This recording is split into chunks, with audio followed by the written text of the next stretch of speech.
So many are afraid or resonant in understanding the importance of love and relationship fellowship, engagement, personal engagement, physical engagement.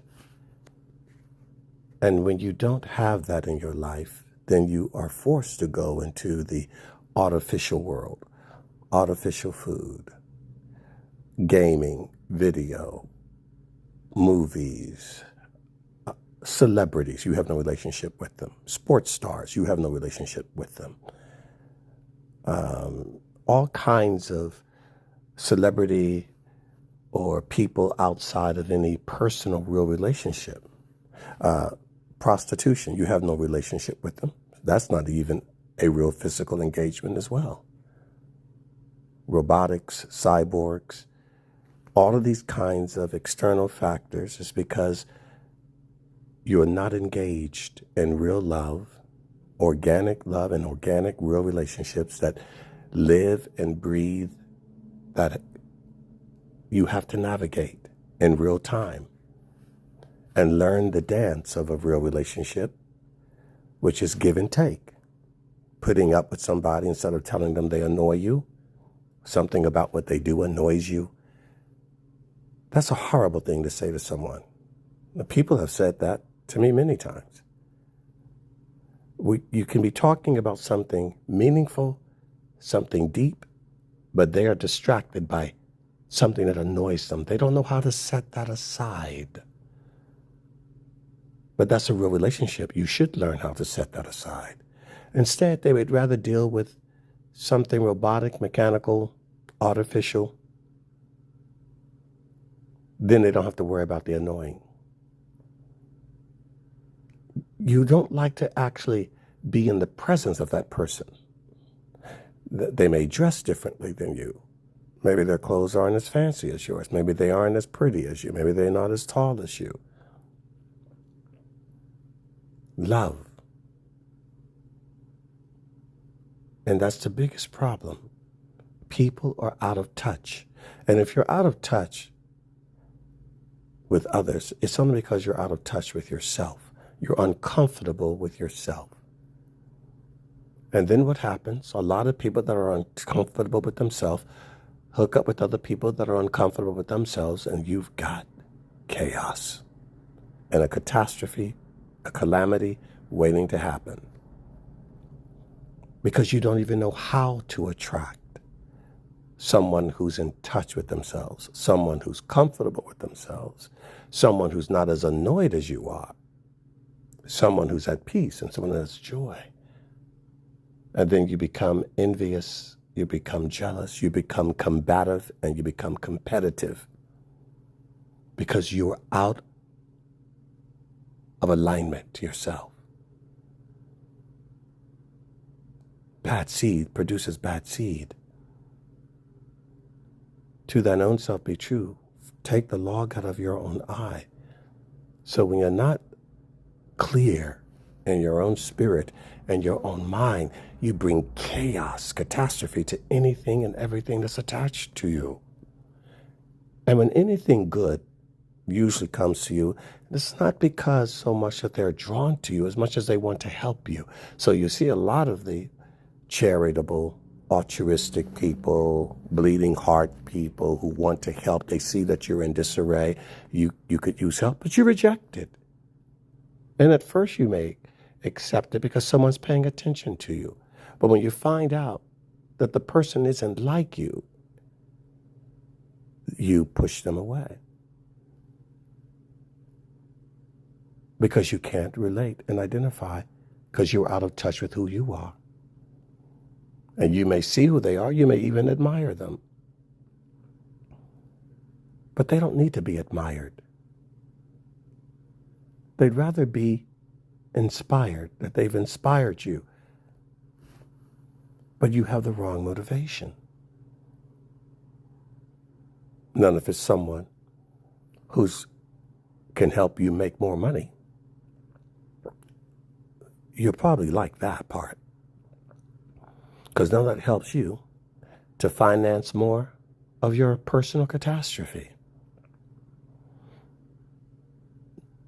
Well, they're making money, but they are comfortable in who they are. Or they're not making any money, and they're comfortable in who they are. And maybe you're making more of the money, and you're the one that's just in chaos. So it's much deeper. It's not about money. It's about mind, your mind. And what does it take? Well, it takes someone who's willing to do whatever it takes. That's what it takes. And some of you just are not willing to do that. Get over it. That's just life. Some people kill, some people don't. Some people go to AA, some people don't. Some people detox, some people don't. Some people put up with the pain of a surgery or a procedure because they want health more than comfort, and they're willing to go through it to get there. Some people don't. Some people get in a car and they drive that far, not because they like to drive that far, but because what's at the end of the other point of that road trip is someone who needs them. And they're more inspired about the outcome than the journey that they have to go through to get to that outcome. They're willing to go through radiation.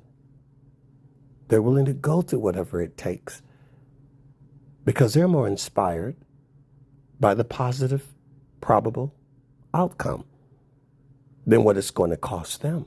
They're willing to put up that cost. Risk ratio. The risk ratio benefit analysis. And that's the motivation that love gives. Love. You want to bring your husband a baby. You're willing to go through 9 months of that horrible look and all of the body changes, not to mention the actual labor. And you're willing to do that multiple times to build a family. What are you willing to go through? So we all will do whatever is necessary for those that we love. And you might have to wake up and realize, wow, I don't love my friend. I don't love that person. And I guess I have to admit it. I just don't love you. It's a horrible thing to hear for someone who loves you, and better for them to hear that you don't love them. They probably already know that, by the way, but they're hoping that you'll change. You likely will not. You wake up in the morning and you realize, as Jesus said, your lips say you love me, your heart is nowhere near me. You're a liar.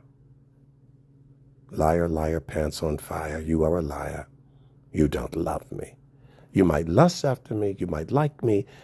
You might even be envious and jealous, so you want to get close to what you covet or what you envy, either to sabotage it or something worse. Love. Real love puts up with, and not just puts up with, what many people find annoying, real love finds comical, nuance. Your flaws are your features. Keeps you from becoming a monstrous creature. Those little tics about yourself, those little things that only describe you, you really want to turn yourself into a Ken doll, a Barbie doll, and erase everything that shows your time, your age, your battle. You really want to just whitewash and smooth out your lines, the lines on your face. Why? That little twitch, that little thing, why? You really want to cover up and your natural color of your lips? You really want to fill them with Botox or deflate them? You really want to cut back and fill in the nose? You really want to put on another wig, bleach, dye, cut, do whatever you can? Can you embrace yourself? Because if you can embrace and accept yourself, you can embrace and accept me. It doesn't mean you don't improve yourself. Don't get me wrong. Yes, well, there are things that you can do to improve yourself, but not erase yourself. You've got to know the fine line between improving and erasing. How to accentuate what's better. How to accentuate your best part. How to magnify and see yourself in the best light, not your worst light or your worst self. We all have those characteristics. That's why you keep yourself under control. Control your temper. We have a temper. Control your lust. We have lust. Control your greed. We kind of want. And if we don't stop ourselves, we'll eat too much, drink too much. And think of hoarding and gaining more to just fill our barns. Well, your barn's filled enough. Why don't you go and give something to your brother, help them fill their barn? All kinds of things that we can do to mitigate the worst part of ourselves without erasing the thing that makes us who we are, so that we become a creature that God can feature in his kingdom to be used. The perfect God uses imperfect people to do his perfect work. But you're overly cynical and overly suspicious. I tend to give people the benefit of the doubt and always try to think best about them. Then I find out they're talking behind my back and thinking worse about me. They're assuming the worst about me. It's kind of interesting. Wow. No need for me to assume the worst about you. You're a human being. I don't need to know the details to know that you're flawed. You're human. Only God is perfect. From the moment I first met you, I already knew that you're capable of killing me, lying, cheating, stealing, deceiving. Of course, every human that you meet. So what is there really to learn? Maybe the real thing is to learn, is there anything good? But you assume that people are good when you meet them. I don't assume that. It's a human being. I'm hoping that there is some good in them that is more prevalent than the bad. Of course, anyone you meet. Forget the stranger. Your family is the number one person that will screw you over and deceive you.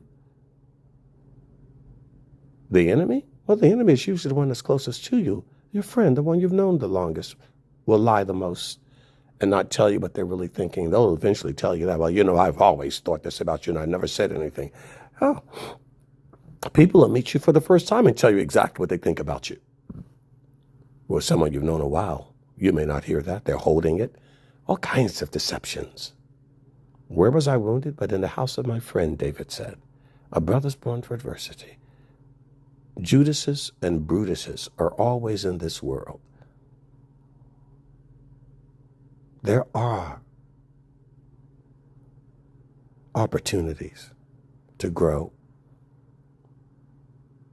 But know yourself as a human being. Accept that. And if you know yourself and you're honest with yourself, you'll be able to see a lot clearer those people that you meet and those people in your family and the people that are closest to you. Unfortunately, your eyes may be open while it's too late because you've already married the devil. And now you see what you've married because you were a fool when you made the choice. But now you're married. So now you got a different lesson. Because this one, too late. And you've had children with them. Now this is a bit too late for you now, isn't it? You can't unwind that one. But you have to accept it because it's the bed you made. Now you can pray and ask for grace and mercy and God's strength to help to salvage that relationship that you should have never walked into. But you walked into it in foolishness. Why people go to A&A? They go to AA because, well, you can't unring the bell, but you can salvage it. Now you're managing a crisis that you walked into. So crisis management, not crisis eradication. So there is still a victory and there's still a good life you can have, regardless of being somewhat relationally handicapped. Because some decisions do not ever get erased, but they can be made manageable. and you could still have a good life. Not the best that you could have, but you can still have a good one because you chose door number 2. Is there grace and mercy? Sure, there's grace and mercy in door number 2. It's not going to be the reward of door number 1, but you can still live a fulfilled life. And that's when you accept the decisions you've made, accept the situation that you're in, and say, well, God, as Paul said, you're not going to remove it, but you told me you'll give me the strength to bear it. Sometimes crosses, burdens, problems are just eliminated. Other times, they're simply regulated, mitigated. God gives you the strength. It's not going to take every thorn out of your finger. You might have to, be in a brace for a while. You might even have to have some sort of surgery, a partial amputation. But the Lord said it already. Better to lose an eye or an arm than the whole body burn. So don't get upset and destroy and waste all of your life just because you ruined the best part of it that you could have had. That's okay. You still get the consolation prize. And you can still learn to live in joy, not envy and jealousy and bitterness because of a choice you made that ruined you or something that was done to you by somebody else. Let that go. Your life would be so much better than if you held on to it anyway. Let it go and ask God to give you the strength, the peace of mind, the serenity to accept those things now that you cannot change, the courage to bear that cross and keep living and keep breathing. And then maybe tell yourself, and you know what I'm going to do? It might be too late for me to have door number 1, but now I'm in a position to help others not make the mistake I made. You ever think about that when you're not thinking about yourself? You can help somebody else. Doesn't that fulfill you? Do you find purposeful meaning? Wow. Well, it's not the best, but now I can prevent somebody else from going to jail. I can prevent somebody else from marrying too quick and marrying the wrong person. I could prevent somebody else from making that decision. I can help them and give them the tools that will help them make that a better decision. At least they'll know, even if they make the wrong one, because I didn't even know then. No one spoke honestly in my life, but I'm going to speak honestly in that person's life, so at least they'll know. They won't be able to say, no one told me, I didn't have any help, no advice, and no wisdom. Love and relationship, real time. Your life is so much fuller when you fuel that kind of spiritual mitochondria, where you're giving your cells the right things to generate the right energy. You can fuel the right stuff. Your body's designed to get rid of the toxins and the byproduct. Everything that you eat, the body still gets rid of some of the bad stuff in it. That's why we do number 1 and number 2. It's able to take the stuff and like energy, get rid of the bad stuff. You get one thing that produces a good energy, but it has a byproduct that is a negative consequence of that process, and we have to get rid of that. That's just natural. But if you're not healthy, you won't know how to do that. You won't even emphasize the good that comes from what you ate. You're focused on the byproduct. And you're going to throw somebody away because of the byproduct from producing a good product? No. That's the process. But we got to be healthy in our mind and in our spirit. I see so many people. It's the same thing. Year after year. There's just no growth. There's no change. It's such a spiral, and it's so sad. They won't let it go. And they won't do the necessary changes. that they could do, but they choose not to. Some are not going to make it across the finish line. I pray you're one of the ones who do. And that you stop, drop, and the word repent. Just turn around and go in a different direction with your life. The word repent is much deeper than what you think. It's not what most of you use it as. Basically feeling sorry, either for something or for yourself. Just that won't do it. That's not what the word repent means. It means to change direction. Stop feeling sorry and just change direction. And ask the Lord, as he always answers the prayer of someone who truly changes direction. Paul, my grace is sufficient for you, for when you are weak, then are you strong, for in your weakness, God's strength is made perfected.